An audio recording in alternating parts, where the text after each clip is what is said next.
The Mother Bird by Walter de la Mare. Through the green twilight of a hedge, I peered, with cheek on the cool leaves pressed, and spied a bird upon a nest.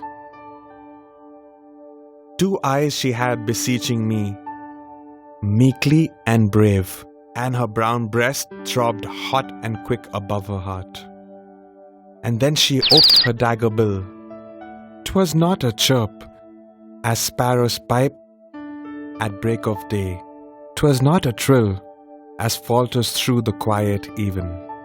But one sharp solitary note, one desperate fierce and vivid cry, of valiant tears and hopeless joy, one passionate note of victory.